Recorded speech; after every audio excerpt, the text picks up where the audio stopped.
आपका स्वागत है जस्ट हिंदी के सोशल मीडिया पेज पर। सौरभ भारद्वाज ने प्रेस कॉन्फ्रेंस कर कई बातें कही हैं, आपको सुनाते हैं उन्होंने क्या कुछ कहा। आज आप लोगों को जानकारी मिली होगी कि सुबह करीब 6:15 बजे हमारे ओखला से विधायक अमानतुल्ला खान साहब के यहाँ केंद्र सरकार की ईडी छापा मारने पहुंची थी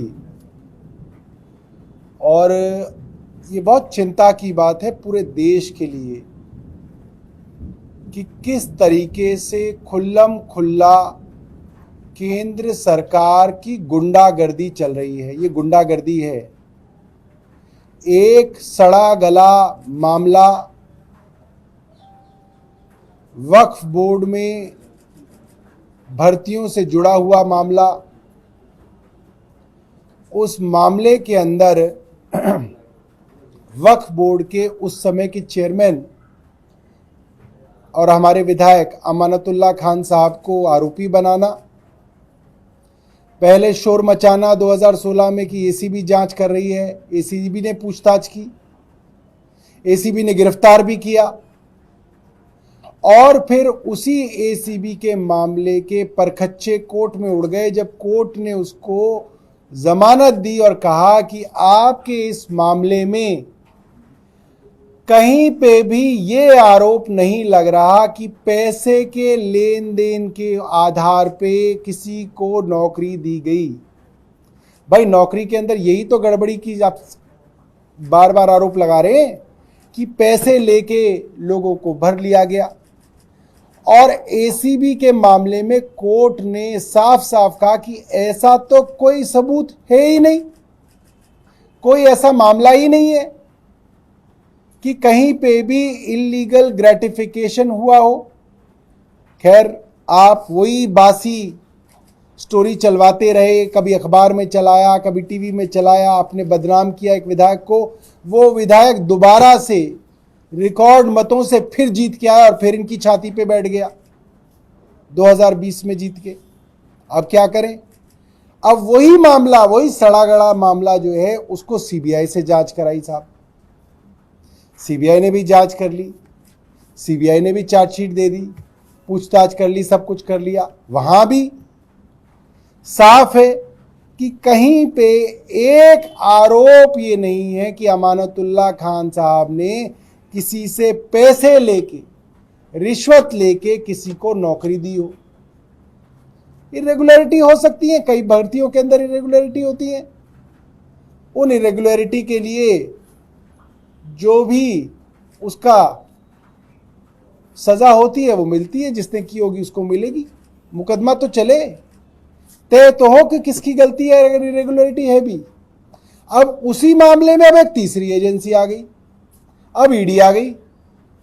ईडी भी छापा मार चुकी है, पूछताछ कर चुकी है। आपको याद होगा रात को 11 साढ़े 11 बजे तक पूछताछ चल रही थी ईडी की। मतलब ये क्या गुंडागर्दी मच गई इस देश के अंदर कि एक केंद्र सरकार अपने राजनीतिक प्रतिद्वंदियों के खिलाफ इस तरीके से एजेंसियों का दुरुपयोग कर रही है कि रोज आप सोचिए ना, किसी का घर है, परिवार है, बीवी है, बच्चे हैं, बताया जा रहा है कि उनके घर में 3 कमरों का फ्लैट है उनका। जो भी पत्रकार गए होंगे उनको मालूम है, ओखला के अंदर 3 कमरों के फ्लैट में रहते हैं। उस 3 कमरे के फ्लैट को भैया कितनी बार उसकी छानबीन करोगे और कितनी बार जांच करोगे और कितनी बार छापा मारोगे वहां पे।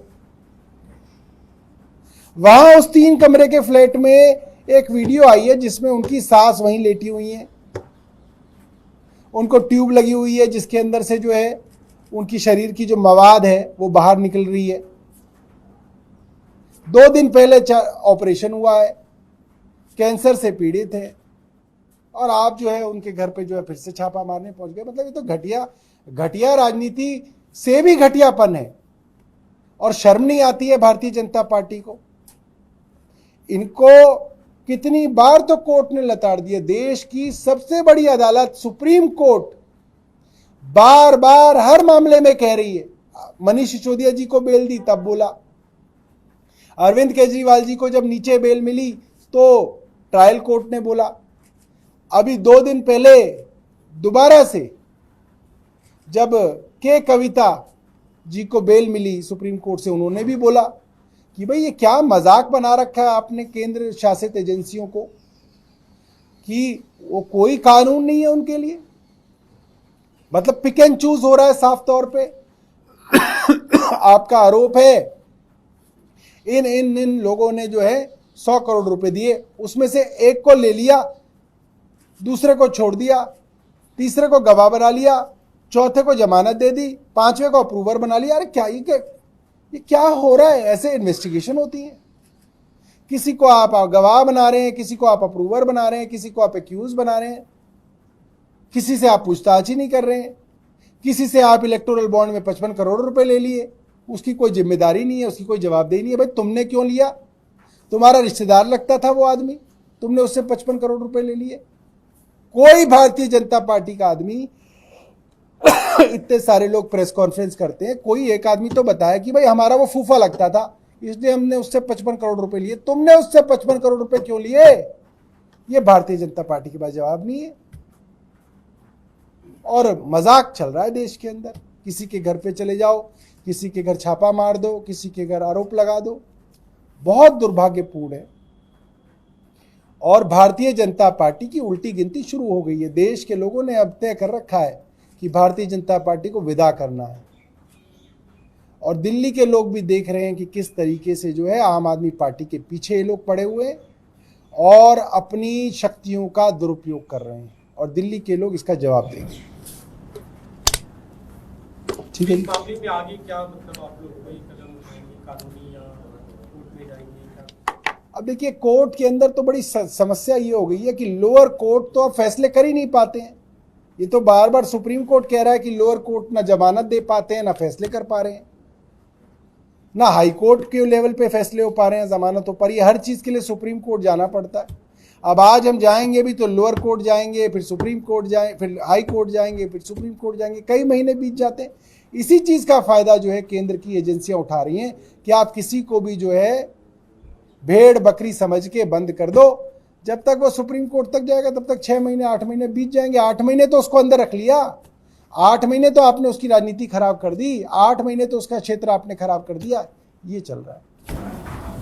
सर, एक मामला जो है वो आपके खिलाफ भी आया। अब एसीबी जांच करेगी उस मामले की, हेल्थ से संबंधित मामला है, सत्येंद्र जैन और आपके खिलाफ उस मामले में शिकायत विजेंद्र गुप्ता ने। एसीबी की क्रेडिबिलिटी आज क्या रह गई है, आप इस बात से अंदाजा लगाइए। 2 दिन पहले साकेत कोर्ट ने एसीबी के विषय में कहा कि भैया इसमें ईमानदार अफसर भी लगा दो। ये साकेत कोर्ट ने कहा है। पार्किंग माफिया से संबंधित एक शिकायत के अंदर कोर्ट के आदेश पे एसीबी ने जांच की, और उस जांच में भी जो मेन आरोपी थे उनको छोड़ दिया, और कोर्ट ने टिप्पणी एसीबी के विषय में की है। तो एसीबी के विषय में नहीं है टिप्पणी, ये एलजी साहब के विषय में है, क्योंकि एलजी साहब तय करते हैं कि एसीबी के अंदर कौन अफसर लगेंगे कौन नहीं लगेंगे। अपने पुराने जानकार लोगों को एसीबी सौंपी है उन्होंने। तो एलजी साहब के ऊपर एक बहुत बड़ी टिप्पणी लोअर कोर्ट ने की, साकेत कोर्ट ने, कि भैया ईमानदार अफसर भी एसीबी में लगा दो। तो मुझे लगता है यही एक बहुत बड़ा जवाब है। अब एसीबी तो इनके घर की है, सीबीआई, एसीबी, ईडी इनके घर की है। ये जिसके ऊपर चाहे जो मुकदमा लगा ले, जो जांच कराना है करा ले। जो अदालत के बाद, अदालत के अंदर ट्रायल चलने के बाद जो फैसला होगा वो फैसले होते हैं। बाकी एसीबी, ईडी, सीबीआई तो खूब करते रहते हैं, करते रहे, उससे कोई फर्क नहीं पड़ने वाला। आरोप है अस्पतालों के निर्माण में खासतौर पर एलएनजी का जो नया ब्लॉक बना उसमें कुछ अनियमितता बरती गई, खासतौर पर फंड के मामले में जो विजेंद्र गुप्ता ने शिकायत दी थी। अब विजेंद्र गुप्ता पता नहीं कभी सरकार में काम कर पाए हैं नहीं कर पाए हैं। एमसीडी में काउंसलर थे इतना मुझे याद है, उसके बाद तो विधायक ही रहे हैं। उनको ये मालूम ही नहीं है कि ये फाइल मैं 1.5 साल से जब से मंत्री हूं, मेरे पास तो ये फाइल कभी आई नहीं। एक बार ये फाइल मेरे पास आई इसके निर्णय के लिए आया था, फाइल तो नहीं आई थी तब भी, कि भाई अलग अलग हमारे जो हेल्थ सेक्रेटरी हैं उनकी सिफारिश थी कि इसके अंदर कुछ तब्दीलियां कर दी जाए इन अस्पतालों के अंदर। और मैंने मिनट्स में ये रिकॉर्ड कराया और वो मिनट्स मेरे पास हैं। विजेंद्र गुप्ता जी जिस दिन आएंगे उनको दिखा दूंगा, अपनी एसीबी को भेजेंगे तो उनकी एसीबी को भी दिखा दूंगा, तसल्ली कर दूंगा उनकी भी। मैंने उसके मिनट्स के अंदर ये रिकॉर्ड कराया कि भाई जिस चीज़ का टेंडर हुआ है उसको वैसे ही रहने दो, उसके अंदर कोई चेंज मत करो, वरना कोई चेंज करोगे तो कल जैसे कल मुझे पहले से ही अंदाजा था विजेंद्र गुप्ता टाइप लोगों का, ये कल को फिर उछल के कूदेंगे कि जी ऐसे बदल दिया इसलिए जी इसके रेट बढ़ गए। तो भाई हमने तो उस फाइल पे कभी कुछ लिखा नहीं और हमारा निर्णय रखा हुआ है कि जैसा जिस स्थिति के अंदर टेंडर किया उसको वैसे ही रखो। अगर उसके अलावा आपको कोई सर्विसेज की जरूरत है, आपको फला ब्लॉक चाहिए, एडमिनिस्ट्रेटिव ब्लॉक चाहिए, आपको उसके अंदर कैंटीन चाहिए, आपको उसके अंदर पार्किंग चाहिए, मैंने उसके अंदर लिखा है कि भैया उसका अलग टेंडर कर लो, अलग से, उसके अंदर छेड़छाड़ मत करो। क्योंकि मुझे अंदाजा है ये जो अफसर घुमा फिरा के मेरे पास फाइलें लाते हैं, मुझे अंदाजा है ये मेरे खिलाफ षड्यंत्र करके मुझे फंसाने की रात दिन कोशिश करते हैं और मैं भी फिर लंबे लंबे नोट लिख के इनको वापस भेजता हूं, इसीलिए परेशान भी है मेरे से बहुत ज़्यादा। तो भैया ना तो वो मैंने टेंडर किया और ना उस टेंडर से संबंधित मैंने कोई जो है बदलाव किए। अब जिन अफसरों ने किया उनको फांसी पर लटका दो, मेरी बला से उनको लाल किले पे फांसी पे लटका दो। मैं कह रहा हूं विजेंद्र गुप्ता जी से, लटका दो। मेरे उधर कुछ काम वाम तो है नहीं विजेंद्र गुप्ता को। सौरभ जी, हाल ही में राहुल गांधी ने यात्रा की थी डीटीसी बस में। अब उन्होंने एक सोशल मीडिया एक्स पर पोस्ट किया है कि डीटीसी कर्मचारियों से संवाद कर उनके दिनचर्या और समस्याओं की जांच करेंगे। न सामाजिक सुरक्षा, न स्थिर आय और न ही स्थायी नौकरी। कॉन्ट्रेक्चुअल मजदूरों की ने एक बड़ी जिम्मेदारी के काम को मजबूरी के मुकाम पर पहुंचा दिया है, ये पोस्ट किया है। देखिए ये बात आप लोग तो जानते ही हैं, मुझे लगता है राहुल गांधी जी भी जानते होंगे क्योंकि देश के बड़े नेता हैं। डीटीसी के कॉन्ट्रैक्ट के कर्मी हों या हेल्थ के हों, बार बार हम लोग कहते हैं कि इनको समान काम समान आय दी जाए और इसके भी प्रावधान ढूंढे जाएं कि इनको कैसे पक्का किया जा सकता है। मैंने हेल्थ के विषय में कई बार लिखा है, यही इनको जो हमारे जो बस मार्शल थे इनकी भी नौकरी के साथ जिस तरह से खिलवाड़ किया गया वो भी नहीं होना चाहिए था। और डीटीसी के अंदर भी ये जो हमारे कॉन्ट्रैक्चुअल लोग हैं, सरकार को कोई नीति बनानी चाहिए कि इनको समान काम के लिए समान आय तो मिले ही और ये पक्के हो सके, इसके लिए भी कोशिशें रहें। समस्या सिर्फ इतनी है कि 2015 से जब से हमारी सरकार आई है, कच्चों को पक्का करने की या सर्विसेज से संबंधित जो भी फैसले लेने की जो ताकत है हमारी, ये जबरदस्ती हमसे छीन के दिल्ली के एलजी को दे रखी है और वो किसी की सुनते नहीं है क्योंकि उनकी कोई जवाबदेही नहीं है, उनकी कोई जिम्मेदारी नहीं है, वो सिर्फ पावर एंजॉय करना चाहते हैं। तो मैं इस बात से सहमत हूं कि इसके ऊपर काम होना चाहिए और एलजी साहब कुछ काम करें इस पे। सर, कल आपके जो पार्षद हैं रामचंद्र, उनको लेकर भुआ थी, उनको भुआ करने की कोशिश की गई। अब स्टैंडिंग कमेटी का इलेक्शन भी होना है, तो आपको आशंका है कि आगे भी ऐसा कुछ हो सकता है? उसका तोड़ क्या है, कैसे आप उसको बचा पाएंगे अपने पार्षद को? भाई ज़्यादातर तो इस तरीके के मामलों में पुलिस की जिम्मेदारी रहती है। कौन लोग थे जो हमारे पार्षद श्री रामचंद्र को उठा के ले गए? मास्क तो पहन के आए नहीं थे, गाड़ी में थे। दुनिया भर के सीसीटीवी रोडों पे लगे हुए हैं, ट्रैफिक पुलिस के भी लगे हुए हैं। उन सीसीटीवियों की निगरानी में वो उनको ले गए और फिर जब हमने हल्ला मचाया तो वो छोड़ गए। क्या दिल्ली पुलिस ने अब तक बताया कि दिल्ली की सरकार का एमसीडी के एक पार्षद अगवा कर लिया गया? किसने अगवा किया? क्या दिल्ली पुलिस ने आपको बताया? क्या दिल्ली पुलिस ने इसके ऊपर कोई छानबीन की? नहीं की। दिल्ली पुलिस क्यों इंटरेस्टेड नहीं है? क्योंकि भारतीय जनता पार्टी जुड़ी हुई है। ये काम तो सीधा सीधा एलजी साहब का है। एलजी साहब के अधीन आती है दिल्ली की कानून व्यवस्था। क्या बताएं एलजी साहब, बताएं, जवाब दें कि कैसे ये संभव हो गया कि दिल्ली के अंदर दिन दहाड़े एक काउंसलर अगवा हो गया। इसकी जांच क्यों नहीं करा रहे? कौन लोग हैं इसके पीछे, उसका नाम क्यों नहीं बताया गया अब तक? उनको अरेस्ट क्यों नहीं किया गया? किडनैपिंग तो सीधा सीधा जो है नॉन बेलेबल ऑफेंस है, कॉग्निजेबल ऑफेंस है। इसके ऊपर क्यों कार्रवाई नहीं हो रही? क्या मेरी और वीरेंद्र सचदेवा की बहस से यह बात साबित होगी कि उसको अगवा किया था नहीं किया था? फिर तो हर चीज पे बहस ही करा ली जाए। विजेंद्र गुप्ता भी एसीबी में क्यों गए? वो बहस ही कर ले मुझसे। तो ऐसा लग रहा है जैसे कि कानून का राज ही खत्म हो गया है। हमारा आदमी अगवा हो गया, हम ही साबित करें कि वो किसने अगवा किया, कैसे किया। भाई ये तो कमाल ही हो गया। आप जांच करके बताइए कौन लोग थे, क्या नाम थे, कहां रहते थे, किस पार्टी से जुड़े हुए, अरेस्ट क्यों नहीं हुए? ये आप कह रहे हैं कि अभी तक इस मामले में कोई जांच नहीं की गई है। अरे भैया, जांच जैसे ही होती है सबसे पहले आप ही लोगों को तो प्लांट किया जाता है। दिल्ली पुलिस की जांच जारी, टीम रवाना हुई मुख्यमंत्री के घर पे, मुख्यमंत्री के घर पहुंच गई टीम, दरवाजा नहीं खुल रहा है, एक एक मिनट की जानकारी दी जाती है। उधर से एलजी के सोर्स भी जानकारी दे रहे होते हैं, इधर से पुलिस वाले भी जानकारी दे रहे होते हैं।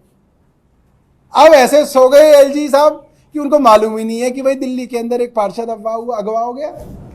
इंटरनल टूट ना हो उसके लिए क्या रणनीति है? जो पार्षद इधर से उधर ना गए, जैसे 5 गए थे तो एक ही वापस आया, 4 रह गए। ये आपको इस बात की चिंता है कि पार्षद जा रहे हैं भाजपा में? उन्होंने बोला है कि 2500 करोड़ रुपए भारत सरकार ने दिल्ली सरकार को दिए थे, जिसमें लैब सेटअप करना था, आईसीयू बढ़ाने थे, लेकिन सारा पैसा जो है वो केजरीवाल सरकार डका रही है।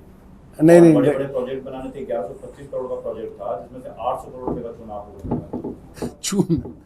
देखिए ये कौन कह रहे हैं? ये विजेंद्र गुप्ता अभी क्या वो नए नए लीडर ऑफ अपोजिशन बने हैं तो वो ना मिस फायरिंग कर रहे हैं, अभी उनको जानकारी पूरी नहीं है। ठीक है, उनको क्या है, हमारे हेल्थ सेक्रेटरी जो जानकारी दे रहे हैं वो आधी अधूरी जानकारी दे रहे हैं। उनको कहिए कि वो हेल्थ सेक्रेटरी को घर बुला लें चाय पे और उनको कहें कि समझाएं उनको पूरा पूरा। ऐसे सिर्फ कागज व्हाट्सएप पे पास करने से जो है वो काम बनेगा नहीं उनका।